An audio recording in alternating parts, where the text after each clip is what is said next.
नमस्कार, मैं निकिता और आप देख रहे हैं सी न्यूज भारत। वक्त हो चुका है न्यूज बुलेटिन का, जिसमें हम जानेंगे कहां घर पर हमला कर मारपीट करने व आग लगाने के मामले में पिता पुत्र हुए गिरफ्तार। कहां 3 माह से खराब हैंडपंप, कई बार प्रधान से शिकायत के बाद भी नहीं कराए गए रिपेयर।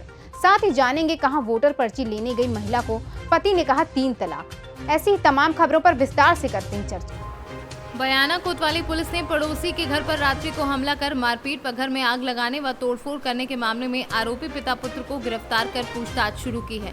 पुलिस अनुसंधान अधिकारी महेश चंद ने बताया कि 28 जून को गांव नगला ब्रजलाल निवासी रामन कुंभज ने अपने गांव के अशोक शर्मा व उसके पुत्र कुश एवं लव आदि के विरुद्ध मामला दर्ज कराते हुए बताया कि बीती रात्रि को उन्होंने उसके घर पर धावा बोलकर पथराव करते हुए तोड़फोड़ की और घर में पेट्रोल छिड़ककर आग लगाने का प्रयास किया, जो उसकी चपेट में आकर उसकी पत्नी भी झुलस गई, जिसका बयाना के अस्पताल में उपचार किया गया। पुलिस ने अनुसंधान के पश्चात आरोपी पिता पुत्र अशोक व उसके पुत्र लव शर्मा को गिरफ्तार कर पूछताछ शुरू की है। जी सर। दिनांक 28/22 को फरियादी रमनलाल ने मुकदमा दर्ज कराया था कि कल शाम को मेरी और अशोक के लड़के खुश के साथ आपस में झगड़ा हो गया, तो उसी बात को लेकर रात्रि को खुश और उसका भाई लव, उसके पिता अशोक सारे ने रात के 1:30 बजे आके घर पर हमला किया और जंगला मुँह पर पेट्रोल फेंक के मेरी पत्नी को देशलाई से आग लगा दी। और उसी मामले को लेके जांच की गई तो उनके खिलाफ मुकदमा दर्ज किया गया, मुलजिमों की तलाश की गई, जिसमें से आज 2 मुलजिम लव शर्मा सनौफ अशोक व अशोक सनौफ रमेश जाति ब्राह्मण निवासी नगला ब्रजलाल को गिरफ्तार किया जा चुका है। एक आरोपी अभी गिरफ्त से बाहर है, जिसको जल्दी गिरफ्तार किया जाए। भरतपुर से सीनू संवाददाता लोकेंद्र शर्मा की रिपोर्ट। 6 जुलाई को इंदौर में हुए निकाय चुनाव में मतदान को लेकर एक महिला इसलिए मतदान नहीं कर पाई क्योंकि उसके पति ने उसे ना मतदाता पर्ची मिली और ना ही उसके पति द्वारा उसे वोटर आईडी दिया गया। इतना ही नहीं, वोटर पर्ची लेने गई महिला को उसके पति ने 3 बार तलाक कहकर त्याग दिया। पूरा मामला इंदौर के MIG थाना क्षेत्र का है, जहां रहने वाले सादिक खान नामक अकाउंटेंट की पत्नी ने उस पर मतदान नहीं करने और तलाक देने का मामला दर्ज करवाया है। महिला ने वो 6 जुलाई को नगर सरकार चुनने के इरादे से अपने ससुराल में मतदाता पर्ची लेने गई थी। वहीं इस दौरान उसके पति ने उससे फ्लैट खुद के नाम कराने के लिए दबाव बनाया और मतदान पर्ची को देने से मना कर दिया। इतना ही नहीं, उसके पति सादिक खान ने उसे 3 बार तलाक का बोलकर उसे हमेशा के लिए छोड़ दिया। फरियादी महिला के मुताबिक उसकी शादी कुछ साल पहले हुई थी और घरेलू विवाद के चलते 4 माह पहले से ही वो पति से अलग रहने लगी थी। लेकिन चुनाव में अपने मताधिकार का उपयोग करने के लिए जब वो अपने पति के पास गई तो पति ने तलाक देकर दरवाजा बंद कर दिया।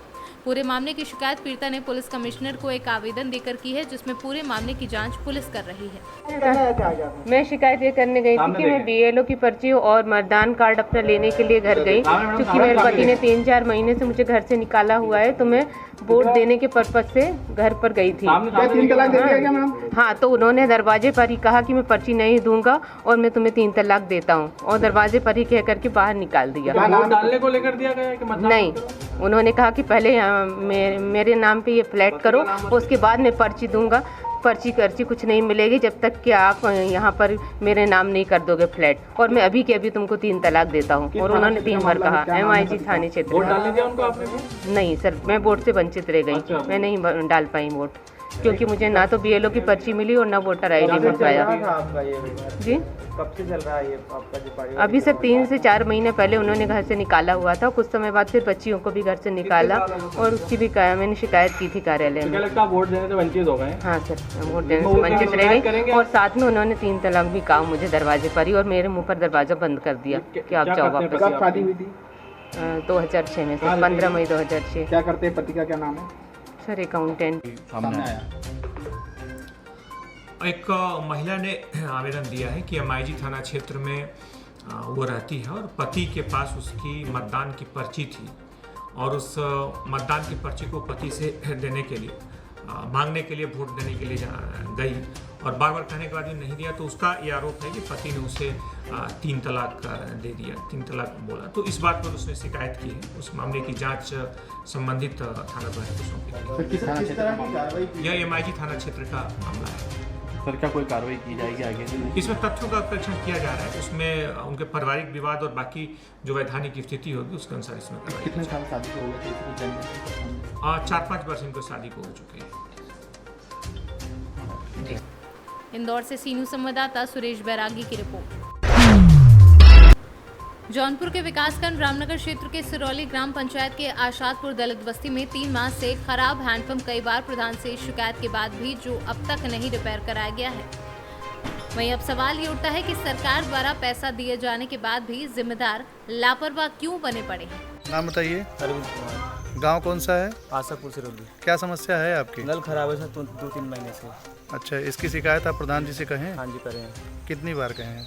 2-3 बार करें हैं सर। क्या कोई कहें? कार्रवाई नहीं सर।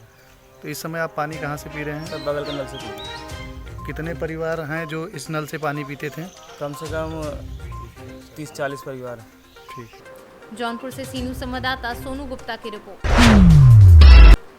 गुप्त नवरात्रि की 9वीं तिथि पर प्रदेश के अपर मुख्य सचिव अवनीश अवस्थी माता विंध्यवासिनी के धाम पहुंचे। उन्होंने पटबंद होने के चलते माता विंध्यवासिनी के दरबार में झांकी से दर्शन कर हाजिरी लगाई।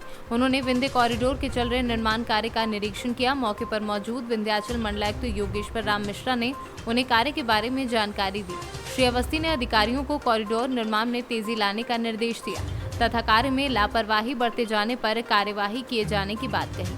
उन्होंने कहा कि गुप्त नवरात्रि के 9वीं तिथि पर माता के दर्शन कर भाव विभोर हो गया। माता रानी की कृपा समस्त जनपद वासियों एवं देशवासियों पर सदैव बनी रहे, यही हमारी माता रानी से मनोकामना है। मिर्जापुर से सीनू संवाददाता गौरव श्रीवास्तव की रिपोर्ट। वीआईटी कॉलेज में विद्यार्थियों द्वारा हनुमान चालीसा का पाठ पर कार्यवाही का विरोध। एबीपी नेताओं के गेट पर हनुमान चालीसा के पाठ के बाद मिला प्रावधान। अखिल भारतीय विद्यार्थी परिषद के प्रतिनिधि मंडल से बात में कॉलेज प्रबंधन ने अपनी गलती को स्वीकार किया एवं जिन छात्र छात्राओं को हनुमान चालीसा के पाठ को लेकर नोटिस दिया था उनसे कॉलेज प्रबंधन ने माफी मांगी और खाने पीने को लेकर भी 2 दिन में खाना देने वाले ठेकेदार को बदलने की बात की और भविष्य में कोई इस प्रकार की घटना न हो ऐसा आश्वासन भी दिया। मेरा नाम शुभम व्यास है, मैं जिला संयोजक हूँ सीओ रेवेन्यू। शुभम जी, अभी आप वीआईटी प्रबंधन से मिलने गए थे, क्या परिणाम निकले? जी बहुत ही मुश्किल से प्रबंधन हमसे मिलना नहीं चाह रहा था। जब हमने विरोध प्रदर्शन किया, प्रबंधन की आंखें खुली और उन्होंने हमें मिलने के लिए बुलाया। तो प्रबंधन से जो विषय था उस विषय पर हमारी बातचीत हुई तो उन्होंने अपनी गलती को स्वीकार किया है और आगे भविष्य में इस प्रकार का कोई भी कृत्य वो नहीं करेंगे, इसको भी उन्होंने आश्वासन के रूप में हमसे बोला है। साथ ही में जो उनके द्वारा जुर्माना 5,000 रुपये का छात्रों पर लगाया गया था उसको भी उन्होंने पूर्व में पहले ही वापस कर लिया था। साथ में जो माफ़ीनामा उन्होंने छात्रों से लिया था वह माफ़ीनामा भी उन्होंने उन छात्रों को पुनः लौटा दिया है और पुनः प्रशासन इस कॉलेज प्रबंधन द्वारा उनसे माफ़ी मांगी गई है।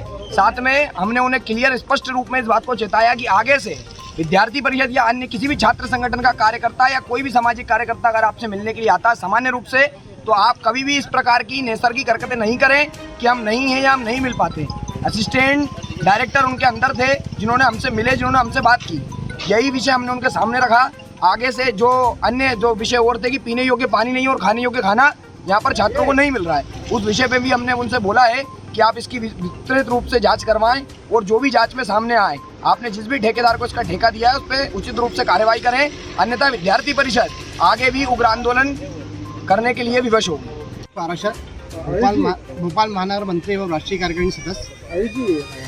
वीआईटी कॉलेज के प्रबंधन से आपका प्रतिनिधि मंडल मिलने गया था, क्या चर्चा हुई? वीआईटी कॉलेज से सीहोर विभाग संयोजक हर्षित मेवाड़ा जी एवं जिला संयोजक शुभम जी के नेतृत्व में हमारा एक प्रतिनिधि मंडल वीआईटी कॉलेज से प्रबंधन से मिलने गया था, जिसमें हमने जो हमारी बात थी कि किस प्रकार से छात्रों को मानसिक रूप से प्रताड़ित करा जा रहा था, हनुमान चालीसा पढ़ने के ऊपर उनके ऊपर दबाव दिया जा रहा था और जो 5,000 रुपये का जुर्माना दिया जा रहा था उसको कॉलेज प्रबंधन ने अपनी गलती स्वीकार करते हुए माफ़ी मांगी है। साथ ही जो 5,000 रुपये का जुर्माना है उसको तत्काल रूप से वापस लिया गया है एवं जो छात्र वो तो गृह मंत्री जी कहने उन्होंने वापस ले लिया, लेकिन उसके बाद भी हमने बात करी, हमारी ये चर्चा हुई, जो उनने माफ़ी पत्र लिखवाया था छात्रों से वो भी उनने वापस लिया गया है कि इसमें छात्र माफ़ी नहीं मांगेंगे, इसमें प्रशासन जो कॉलेज प्रशासन है वो माफ़ी मांगेगा छात्रों से कि हर किसी को राइट टू रिलीजन है, आपको अपने धर्म का पालन करने का और उस पर जितने भी नियमित तरीके हैं उसको पालन करने का अधिकार है।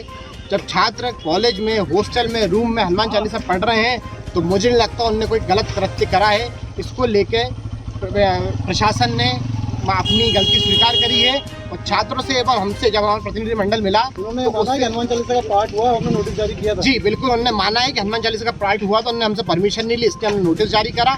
तो मैंने उनको बताया कि कोई हनुमान चालीसा पाठ करने के लिए किसी भी ब्रह्मांड में किसी की परमिशन की आवश्यकता नहीं है। कोई उन्होंने रोड चौराहे पे जाम करके हनुमान चालीसा का पाठ नहीं करा, अपने रूम में, अपने हॉस्टल के रूम में हनुमान चालीसा का पाठ करा है। मुझे नहीं लगता ये कोई गलत है। तो सामने आया कि लोगों ने शिकायत की कि हनुमान चालीसा नहीं, ऐसे कोई छात्र सामने आ नहीं पा रहे हैं क्योंकि उनको ऐसा डर है कि कॉलेज प्रशासन उनके ऊपर वैधानिक कार्रवाई भी कर सकते हैं, जब उनके रिजल्ट में गड़बड़ी भी कर सकते हैं। तो हम विभाग संयोजक एवं जिला संयोजक के माध्यम से चेता कर रहे हैं। एक आश्वासन के रूप में आप लोग आ गए हैं कि अब दोबारा नहीं दोबारा कार्रवाई को लेकर क्या कुछ चीज़ है? विभाग संयोजक और जिला संयोजक जी के नेतृत्व में हम गए थे, उनने चेताया है उनको कि अगर यहाँ पर ऐसा कोई कृत्य होता है, अगर अनर्गल तरीके से छात्रों पर दबाव बनाया जाता है या तो उनकी पर्सनल कोई देखने को मिलेगी, बिल्कुल मिलेगी। अभी आप देखिए, और अगर कोई उनसे पर्सनल दुश्मनी निकाली जाती है, उनके नंबर में गड़बड़ी करी जाती है, तो विद्यार्थी परिषद सी और विभाग यहाँ पर लगभग रूप से हर संख्या में यहाँ पर आंदोलन करेगा।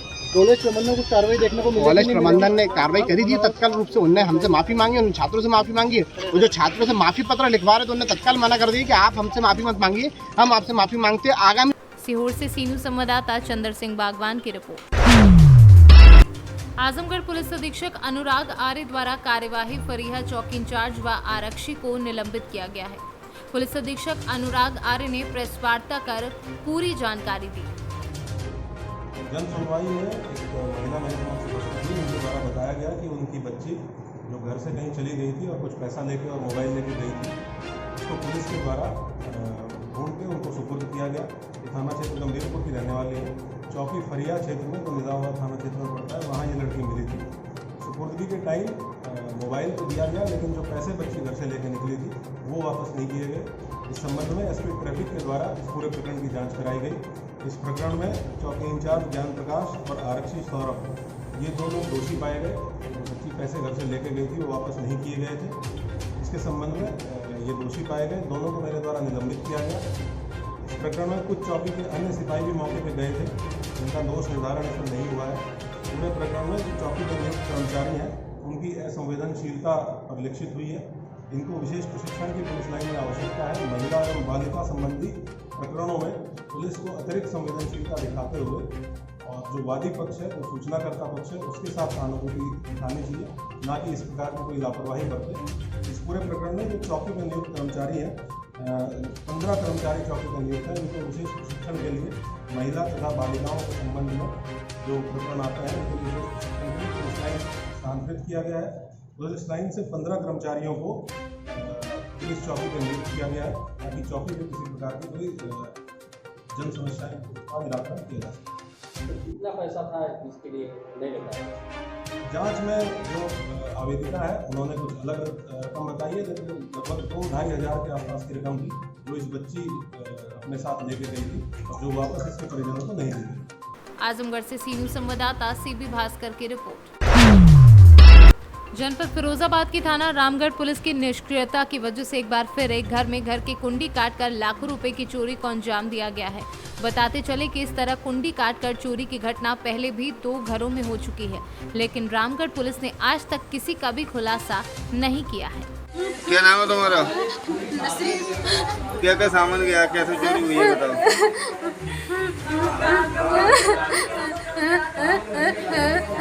सोने की 9 अंगूठी है, 4 मर्दानी और 4 लेडीज, 5 लेडीज है और 2 जोड़ी चाले, 1 झुमकी और 1 ब्रज वाला और 1 लहर, 1 1.5 तोले की, 1 पौन तोले की और 1 मंगलसूत्र 1.25 तोले का और 250 हम की बढ़िया पत्ती के पैसा रखे। कितने पैसे लगो? 95,000 वही पत्ती मिली। क्या तोले सोना होगा? 6-7 तोले सोना तो होगा, 6 तोले तो होगा। आराम दे भाई क्या भी 1 मन चली हो रही माँ में मेरी।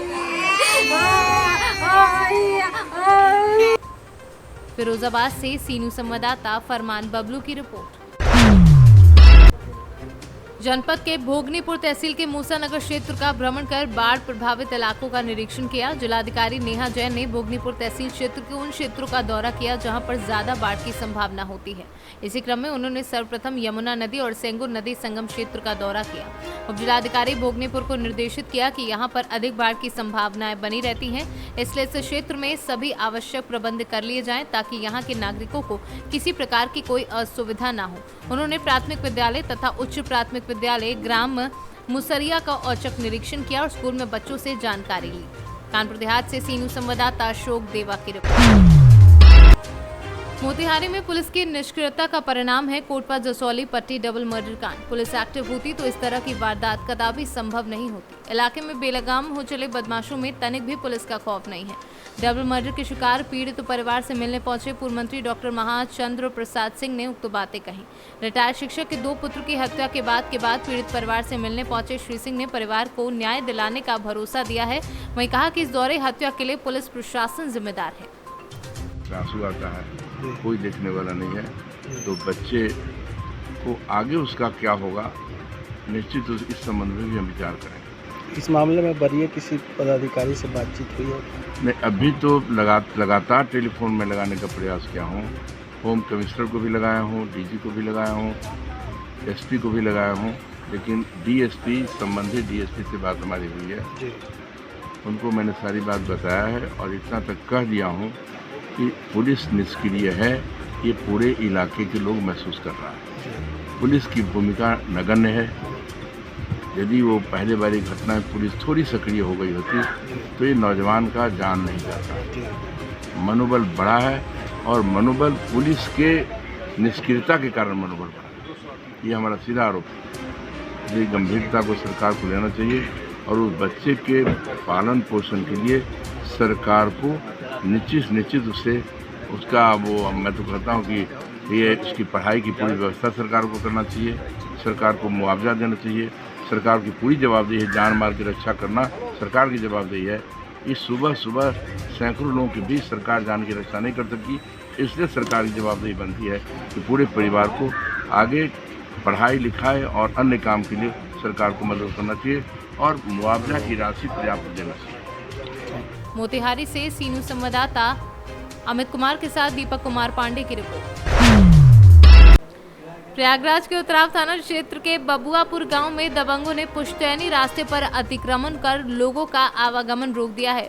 बबुआपुर गांव निवासी किसान कृष्णानंद पटेल ने आरोप लगाए हैं। आइए सुनते हैं उनके आरोप उन्हीं की जुबानी। है आपका? हमारा नाम कृष्णानंद सिंह पटेल। कौन सा गांव है?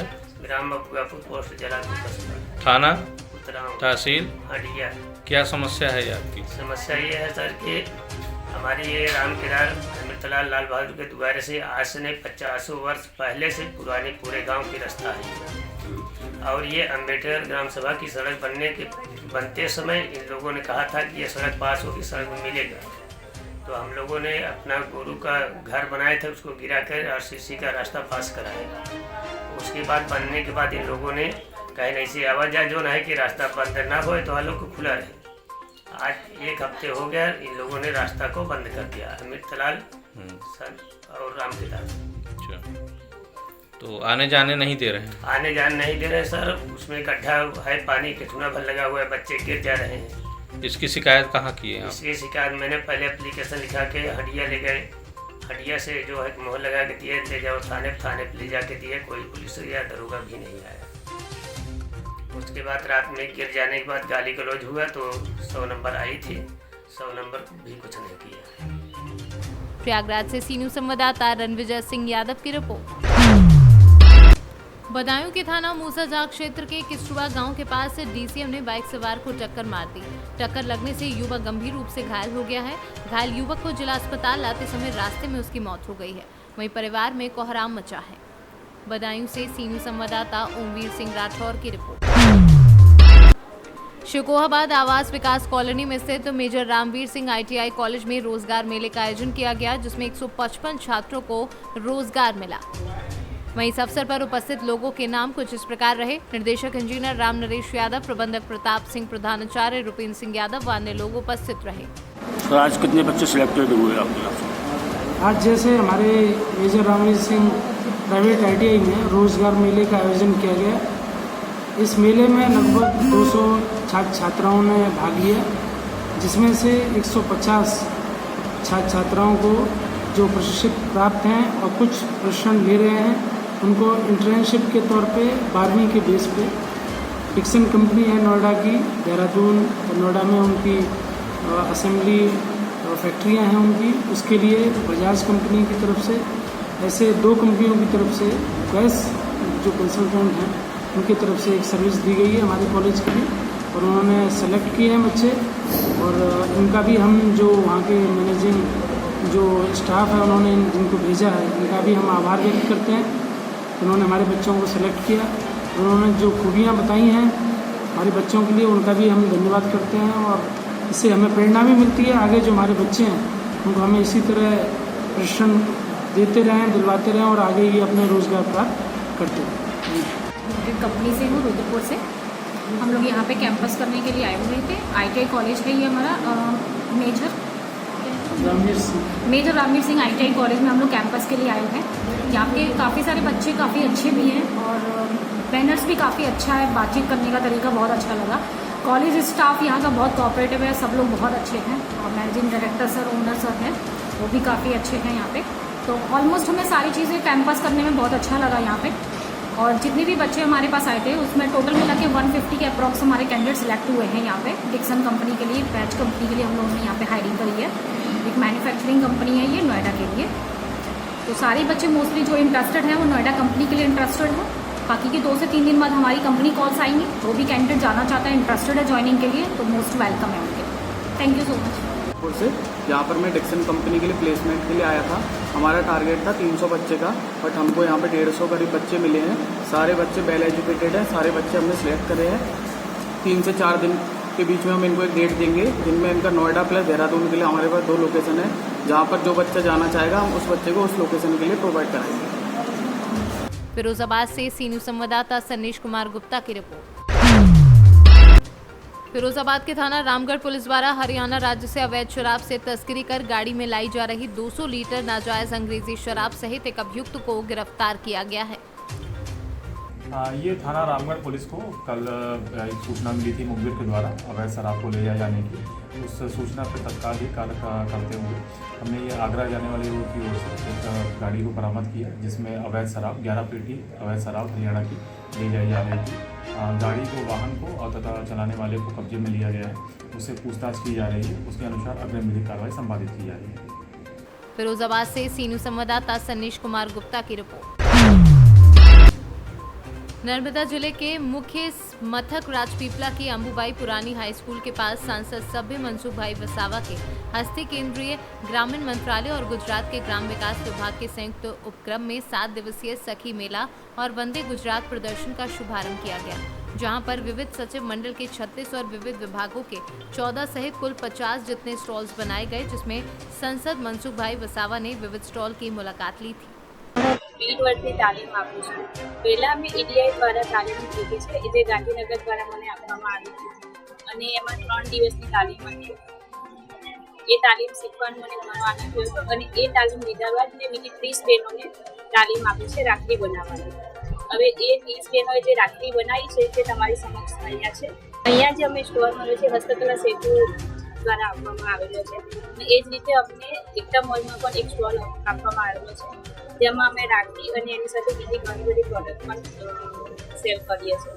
આ તાલીમ લીધા બાદ અમને અને અમારી સાથે બીજી ઘણી બહેનોને સ્વરોજગાર માટે ઘણો ફાયદો થયો છે અને અમારી લાઈફમાં ઘણા બધા ચેન્જ આવ્યા છે। એ બદલ અમે સરકારશ્રીનો પણ ઘણો આભાર માનીએ છીએ। गुजरात से सी न्यूज़ संवाददाता वसीम मेमन की रिपोर्ट। नगर पालिका में भी चुनाव प्रचार का बिगुल बजते हुए दिख रहा है। वंडा विधानसभा कांग्रेस विधायक तरवर सिंह ने लगातार अपने विधानसभा में आने वाले वार्डों में डोर टू डोर जनसंपर्क कर कांग्रेस पार्टी को जीत दिलाने में एड़ी चोटी का जोर लगाया है। काफी लंबे समय के बाद ये पहली बार देखने को मिल रहा है कि नगर पालिका के चुनाव में विधायक इस तरह पार्षदों को जीत दिलाने के लिए डोर टू डोर संपर्क कर रहे हैं। जी बताइए, जैसे आपका ये जनसंपर्क चल रहा है और डोर टू डोर जनसंपर्क भी चल रहा है, तो क्या स्थिति को देखते हुए कांग्रेस की वंडा में पोजीशन रहेगी? देखिए, जैसा कि ये जो नगर पंचायत का चुनाव है इसमें मैं लगातार और सभी हमारे कांग्रेस के कार्यकर्ता हर एक वार्ड में जनसंपर्क कर रहे हैं और लोगों से मतदान करने के लिए अपने प्रत्याशी के लिए जो कांग्रेस से हर वार्ड में प्रत्याशी खड़े हैं उनके लिए मांग कर रहे हैं।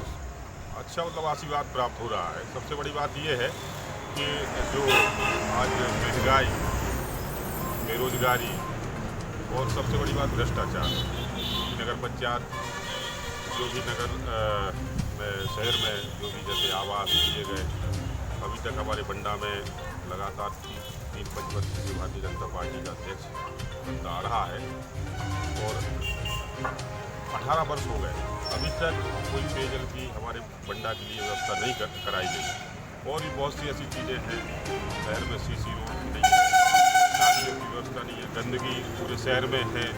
18 वर्षों से लगातार अध्यक्ष होने के बावजूद भारतीय जनता पार्टी के कोई हमारे बंडा शहर में कोई विकास नहीं हुआ।